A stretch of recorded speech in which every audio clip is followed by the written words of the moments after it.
In a world that often celebrates kindness and agreeability, Jordan Peterson presents a provocative perspective on why being nice might actually be detrimental in relationships. This isn't a call for cruelty or indifference, but rather an exploration of the complexities of human interactions and the importance of authenticity, challenge, and personal growth in forming lasting, meaningful connections. The illusion of stability. Peterson begins with a stark scenario. Imagine discovering that your spouse of 10 years has been unfaithful, not just once, but multiple times over an extended period. This revelation shatters not just your present reality, but also rewrites your past and obliterates your imagined future. It's a cataclysmic event that forces you to question everything you thought you knew about yourself, your partner, and human nature itself. This extreme example serves to illustrate a crucial point. Relationships built on a foundation of mere niceness or conflict avoidance are often far more fragile than they appear. The nice guy, who never rocks the boat, who always agrees, who never challenges his partner, may think he's creating stability and harmony. In reality, he's often setting the stage for disillusionment, resentment, and potentially betrayal. The necessity of challenge.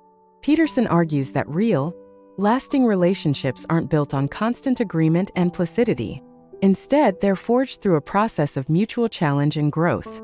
He describes a genuine relationship as a wrestling match or a grappling phenomena, from which both parties emerge transformed. This perspective challenges the notion that an ideal relationship should be free of conflict. Instead, Peterson suggests that a certain level of productive conflict is not only normal but necessary for a relationship to thrive.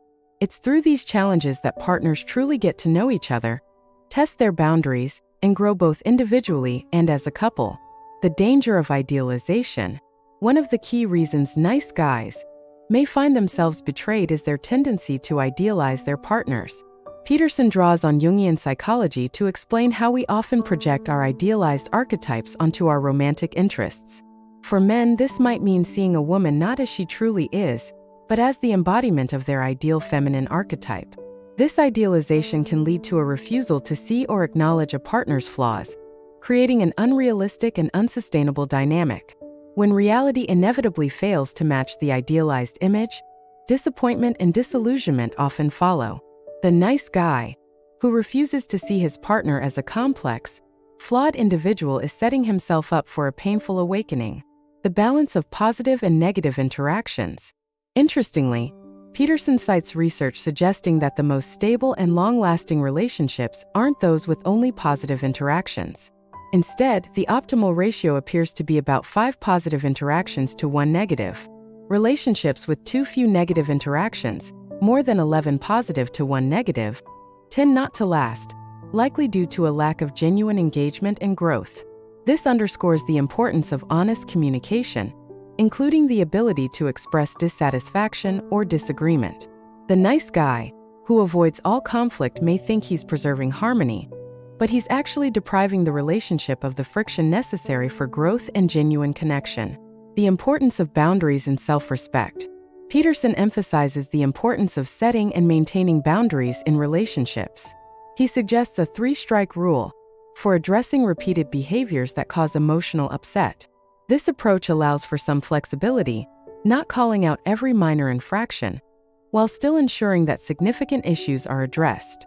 This ability to assert oneself and maintain healthy boundaries is often lacking in the stereotypical nice guy. By always prioritizing his partner's wishes and avoiding conflict at all costs, he may inadvertently communicate a lack of self-respect. This can lead to a loss of respect from his partner and potentially create a dynamic where betrayal seems more permissible. Overcoming the fear of rejection. A key insight Peterson offers is that many men, particularly young men, are paralyzed by their fear of rejection. This fear can lead to a kind of emotional paralysis where men either avoid relationships altogether or become overly accommodating once in them. To combat this, Peterson suggests exposure therapy of sorts. He recounts an exercise where men are challenged to ask 50 women for their phone numbers in a single day. The goal isn't success in getting numbers, but rather in becoming desensitized to rejection. This kind of exercise can help build the resilience and self-confidence necessary to engage in more authentic, assertive interactions. The hero's journey in relationships. Peterson often draws parallels between mythological narratives and personal development. In the context of relationships, he likens the process of moving beyond idealization to the hero's journey. Just as the hero must confront the dragon to rescue the princess, an individual in a relationship must confront their own fears, insecurities, and idealized projections to connect with their partner as a real, flawed human being. This process requires courage and a willingness to face the unknown. It means being willing to see your partner not as a perfect ideal, but as a complex individual with their own struggles and imperfections. It also means being willing to be seen in return, flaws and all. Conclusion: beyond niceness to authenticity. The message here isn't that kindness and consideration are bad qualities in a relationship. Rather, it's that these qualities alone are not enough to build a strong, lasting connection. True strength in a relationship comes from authenticity, mutual growth, and the courage to engage with each other honestly and deeply. The nice guy who gets cheated on isn't a victim of his kindness, but of his inability or unwillingness to engage in the full spectrum of human interaction. By avoiding conflict, suppressing his own needs, and idealizing his partner, he creates a shallow connection that's ultimately unsatisfying for both parties. The alternative is to strive for authenticity and growth. This means being willing to challenge and be challenged. It means setting boundaries and respecting those of your partner. It means seeing your partner as they truly are and allowing yourself to be seen in return. Ultimately, the path to a fulfilling relationship isn't through unrelenting niceness, but through courage, honesty, and a commitment to mutual growth. It's about becoming not just a nice person, but a strong, authentic individual capable of engaging in the full complexity of human relationships.